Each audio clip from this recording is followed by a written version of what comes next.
Okay, let me tell you. I grew up never wanting anything. My parents or my family took care of me. Anything that I wanted, they were able to give me. And so I was taught growing up that I shouldn't settle for less than that. And so that when I date, I need to find someone that can treat me as well as my family did. So I met Michael. And in the beginning, it was good. Like, he was doing everything that I expected. He was such a gentleman, very kind, loving, caring. He was just like, we're doing well in our relationship. Everything's going good. Let's progress. Let's move in together and live together. This is the next step in our relationship. And I'm like, okay, I got a winner. This is good, We get to move in together, and the person that I met in the beginning is no longer here. So I'm just wondering, like, where is he? How did he change? What did he stop doing? Okay, the whole gentleman act is out. Right. That's gone completely. Before we lived together, he would spend the night with me like 5 times out the week, 5, 6 times out the week. He lived 45 minutes from me, but he was fine making that drive. We live together now. If I didn't have pictures in my phone, I wouldn't know what he looked like. I'm serious. He's only at the house about 2 times, 2 nights out the week. It's 7 days in the week. That's ridiculous. Mr. Okay, before the man brings his own perspective, there's always this thing that happens when people move in together and they start to cohabit, and it's always very different when the person is far away. Just the fact that your significant other is far away, it just gives you that sense of, wanting to see the person more and more, and that longing for the person's companionship and just the loving. But once cohabiting sets in and you guys start staying together, you start seeing the person's flaws, you start seeing the person as normal. It's no longer that person far away that you are trying to reach, but now the person is right there within your doorstep. This is what they say, absence makes the heart grow fonder. Well, the reverse of it, presence makes the heart grow cold. That's if you are not careful. And that's what's happening here, where so much familiarity has made him not to see her in the same light he saw her before, or even do the things he used to do before when she was so far away. And now she's complaining about the guy not always being at home, which is actually a big deal. You understand he's 24, he still wants to party with his friends, but the balance is always very, very important. Anyway, let's hear his own side of the story. Williams, when you two moved in together, did you start to stay out more, or is she exaggerating over there? No, she's exaggerating. She started running her mouth a little too much, and instead of me, I just left and just cool off. When you say she's running her mouth too much, what is she running her mouth about? About cooking and cleaning, and I feel like she's belittled me. She's a teacher, and I let her know that I understand you're a teacher, but there's certain ways you should talk to people. We both adults. Well, what kind of things does she say to you? Do you find that she's treating you like a child? She say things like, listen here, I'm telling you, and point her finger at me. I'm not your dog. Listen here, Yes. I'm telling you what you need to do. Now, Ms. Walker, are you treating him like he's one of your students? No, I don't. Michael tends to act like a child at times, so I try to remind him that he's an adult. The only time I say something is because he doesn't fix nothing. He doesn't do nothing. Like, say something breaks. I'm like, hey babe, can you fix this? Oh, let me call somebody to do that. I can call somebody to do that. I have a phone. What are you here for? Does he know how to fix it? Not just because he's a dude doesn't mean he has a mechanical head. He says he can do everything, but when the time comes, he calls somebody to do it. I understand you. But that's not like a big deal though. If he can't do it and he calls someone to fix it, well, that's on him. Let him call someone to fix it. At least he pays for it. The question now becomes, does he pay for it when he calls somebody to fix it? That's a different story entirely. But aside that, I feel like sometimes women just don't know when they do some certain things and when they are acting the role of a mother or a child to an adult. The way he said it with that, she points her finger to him and she kind of cautions him and gives him instructions. By default, she might just do it because, first of all, it's something that they do. Second of all, she's a teacher, which even makes it worse. She will not even know the difference between giving advice and also giving her own suggestions and actually instructing her partner to do something. But let's see how this goes. I suspect he might be seeing somebody else. Why is that? Michael stays gone from the house late at night. He doesn't come home until 5 in the morning some nights, sometimes not at all. It's been multiple times that I call and I don't get an answer. or I'll text, no response. I'll FaceTime, and then he'll text me back like hours later, like, oh, I was with a friend, or we were busy doing something else. For 6 hours? No, you didn't look at your phone for 6 hours. Are you away from home a lot now that you're living together? You kind of have your entertainment elsewhere? No, I don't have. I be with the you know how 2K gets. I be How playing what is? 2K basketball game. Yeah, You know, my phone NBA be 2K? off and I play the game. And That's you live. know, me and the Yeah, NBA 2K is quite addictive, you know. The fact that you're growing your career and everything in the game and all those points and everything, NBA 2K can be addictive. So I can understand that, but does she understand that? You know, that's another question. fellas just You playing and the the game. fellas. Now, did you increase your time with 2K and the fellas after you started living with her? Because she seems to say that there's a stark difference in your behavior between the time you were courting her and when you got her in the house. Right. The behavior change is due to her belittling me. I No. feel like before it gets worse, let me just leave and calm down and come back and talk about this when Well, we what both is she calm. saying and doing that runs you out of the house? What? For First, days. She bring up other guys like that's gonna make me stay. That's not gonna make me stay because I'm not finna compete with no other man. I'ma leave. Well, I think she's concerned because you spend a lot of time with one of your best girlfriends. Is that true? No. Not at all. Oh, wow. Well, Ms. Walker, you tell me that story. Okay, so he has this close friend. So he says, but we've been together for over a year and I never met this close friend. Never been introduced. Whenever this friend calls, he walks out the room to talk to her. We came up with this rule. We said no calls after 11 p.m. because just out of respect. Right. So it's about 1. Phone rings. He gets up, goes into another room for about an hour, come back. I'm like, who was that? What's going on? Is everything okay? An emergency? He says, oh, it was my friend. Do you know who we're talking about over here? Do you Yes. know who she's talking about? Yes, I know exactly who she's talking about. Has she ever met this friend of yours? She hasn't. Don't you think that's a little odd that your very best friend hasn't met the woman with whom you live? Right. See, Right. she works at a hospital. So Wow. we had a recent You see, this is smile right here. This is a smile of a guy that has some guilt and some skeleton in his cupboard. It's very weird having besties when you are in a relationship, especially when you're in a serious relationship, planning to get married to this person. Having besties that are kind of like third party in your relationship is a problem. And the fact that he's not even answering these calls in our presence already signifies a big red flag that this dude has something in his cupboard. It's not right. It is weird. If the tides were turned and she had a bestie male friend that is in the relationship and is the third party in the relationship, he will react the same way. It's not fair on her that you have a bestie that takes your private time, invades into your personal time with your spouse, calls you at irregular hours. It's unfair to her. So that's already wrong on its own. We had a recent housewarming. She was supposed to come. She couldn't get off work. I would love for them to meet just to prove to her I'm not cheating. Would you be concerned if the tables were turned and she had a very good male friend that she saw all of the time, but he could never manage to make his way over to your house? Only way I would be concerned because she has a problem with, she always flirtating. She's flirtatious? Very flirtatious. Why don't you tell me what she does when she's flirting? She don't know how to tell a guy she has a boyfriend. So she just flirt. So I went through her Snapchat one day and it was a long thread. And Judge, I had to read it 3 times for me to believe it. What did it say? She's saying, oh, I can't wait till I get back from Cancun and come see you. Not mentioning me not one time. Okay, I got you. Do you know what text thread he's talking about? I do, and it was just a friend, and I have even asked Michael to meet this friend, and he's like, I ain't meeting no dude that you friends with. That was on him. So I have offered that. Can I tell you something? Yes. Michael and I have had problems beyond social media and stuff.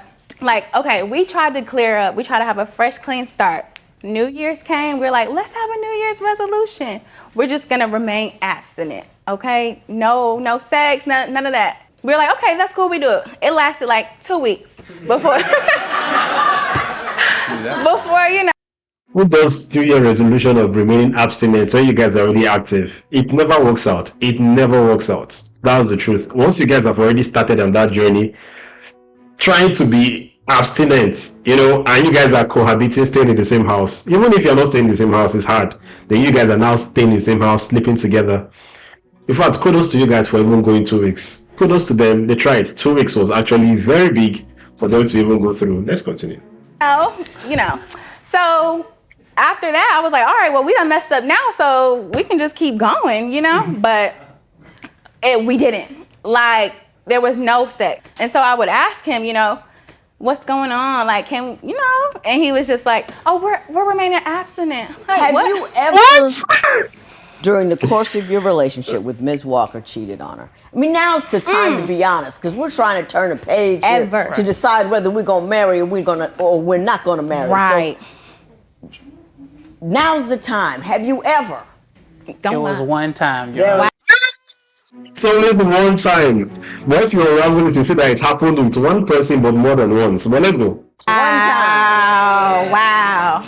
Was it with the woman that you spend a lot of time with? No. It was somebody else entirely. Yes. How long ago was it?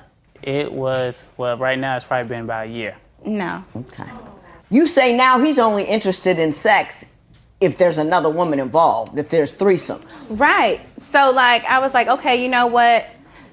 One night we were laying down and I heard something like some moaning noise. So I turn over and he's on his phone watching porn. So I'm like, oh, okay, he's in the mood and now it's time to go ahead and make the move. No, he shut me down so quick. So I'm like, what is it? You know what? Let me see what else I can do. So I was like, I came to him and I'm like, what do you think about a threesome? Like, you want to? And he's like, yeah, let's go. I'm like, Big you man. want to be with me, but if somebody else is involved and you're all for it, I didn't like that. Did you stop having interest in her sexually at a certain point in time? No, ma'am. It's just that when we made that commitment, I understand we made a mistake and did it within 2 weeks, but there's nothing wrong with trying again and staying abstinent. Why do you want? I'll call this a self-deception. When you're trying to deceive yourself or try to justify your acts. You guys are remaining abstinent, but you're interested in a threesome and you're using porn to cover it up and stuff like that. It's self-deception, to be honest. That is my own perspective on it. I feel like he must have either lost interest in her one way or the other, or there was somebody else that already got his attention. He's not really saying the full truth in court here. So let's see. To stay absent? Not that it's a bad thing, but I'm just asking. Well, we both came to, wait till we get married and then we could continue. Mm-hmm. And I feel like there's nothing wrong. She was all for it until we made the one mistake. Why continue? One mistake. Well, you want abstinence, and then but a threesome's okay. No, she wanted it. She wanted it, and you said no. I didn't say I'm not no. doing that. I'm not interested in you and another woman. I don't want to do it. No, I didn't say no, but she came up with the idea. She wanted all this to happen. No. She just wanted me to be the participant. No. What it is that he's with somebody else and he just didn't want to tell me. Like, if we're not having sex and I offer a threesome and you're like, okay, but look, if we're not having sex, something going on over there, Mr. Williams.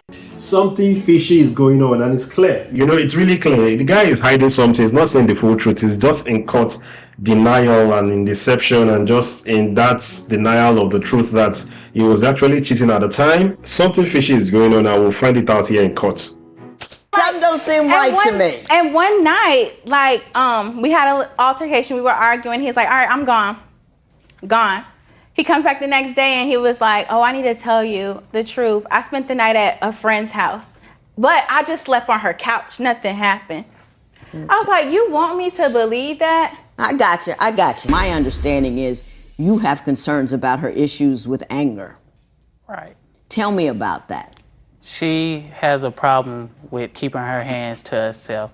Just recently, she tried to break 2 of my items with one move. She took my phone, threw it at my TV. TV broke. So either something was gonna break by you doing that. Did you throw his phone at his television? I did. What were you mad about? Because Michael was like, oh, I want to prove to you I'm not doing nothing. Go through my phone. You can look. So I guess he thought by him saying, oh, go through my phone, I was going to be like, nah, all right. Since you want to say go through my phone, I'm going to leave you. So I said, okay, let me see. And what I saw was lies. He had been lying about where he was, who he was with. And it just made me upset. And I just threw the phone. I wasn't aiming for the TV, but I threw it and it hit the TV. Is this a constant issue or is that an unusual event?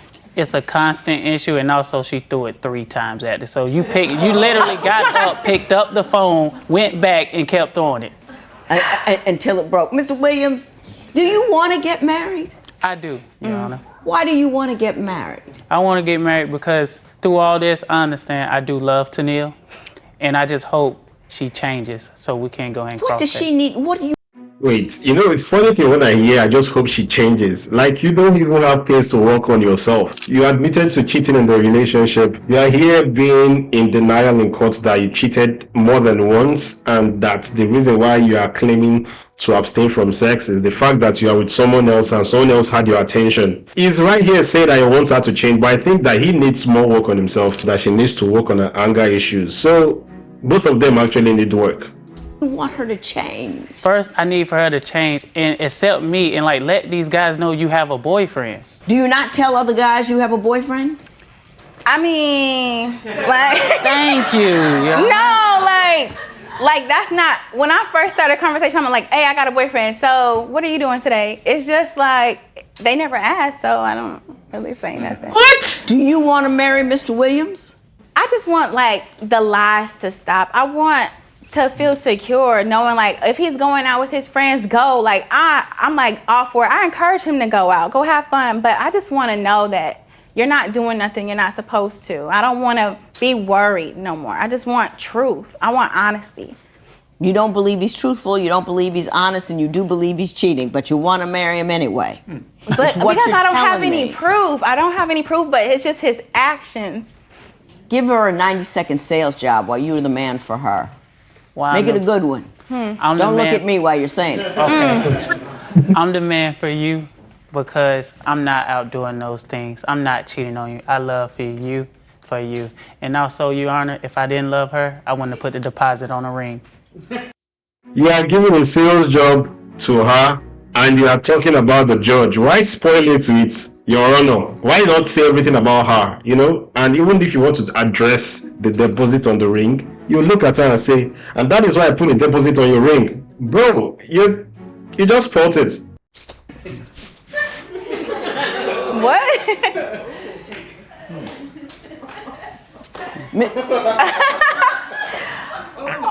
What? Ms. Walker, 90-second sales job on why you want to marry him. I do want to marry you because I love you unconditionally, and you're my support system. You're my teammate. We have fun together. We laugh. We cry together. You're like my best friend all in one. And I'm happy with you when things are good. When we have bad times, it's not the worst. When we have bad times, it's not the worst. Thank you. Can I say something, Judge? Oh, gosh. Yes. And I want you to know, if you see this ring, let me see the ring. You will want to marry me yourself.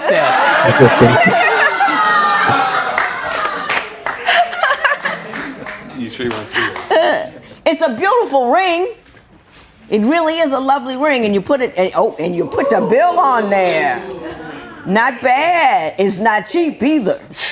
Thank you, Judge. And you okay.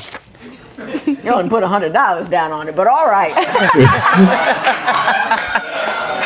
Let me tell you what I got to say. Ms. Walker and Mr. Williams, I think a lot of people come in here on Before Your Vows and don't have any clue what it is to be married. I wouldn't even, and I don't think anybody should ever consider marrying somebody that they don't trust. Absent the trust, the laughing, the good times, none of that has any value because that's the foundation of your being together. So if you two are hiding the phone and walking in and you can't meet my friend and I'm not going to introduce you as my girl, that's not a place of trust and fidelity that you can build on. So I don't even know why you guys are wasting your time thinking about that kind of thing. I hope you can get a refund. Because I don't think either one of you are mature enough to make this work. Miss Walker, you know, I got to believe when I'm out of town and I don't talk to my husband and can't find anybody, I got to know I have not got to worry because I trust the dude. And if you don't trust the dude, then he's really not going to ever make you happy and secure. Second thing I got to say and I say this to women all the time, everybody thinks I'm all old-fashioned and whatnot, this, that, and the other thing. But I got to tell you what, I got my man for 30 years. He ain't gone nowhere, he ain't done nothing. Don't move in with him. Don't do it. You lose your leverage. What you going? You going to do? You know, because when we move in, we get to house cleaning, we get to cooking and this, and we get into caring for him and all that kind of stuff. And then he says, my house is taken care of. The meals are made. All right, let me go out because I got this laid down at the house. Don't move in with him. Don't do it. If he really loves you, he needs to honor you with the rest of his life before you start making him a meal. That's just my opinion. You know, that's just my opinion. So I'm gonna tear this little marriage certificate up because you guys got no business with it. And what you need to do, move out, move on, move forward. Look around. There are a lot of dudes out there and there are a lot of women out there. Make sure you get one you can trust and love. This matter is adjourned. So shout out to Judge Lynn. She just put the nail on the head. The fact that there's no trust, the fact that this guy is just here in denial, claiming he's not cheating on her, trying to use the deposit on the ring as a cover-up for why he needs to marry her. They're really not in the right frame of mind to get married. Especially the guy, you know, he's still very young. He handles issues by leaving the house to go and play NBA 2K.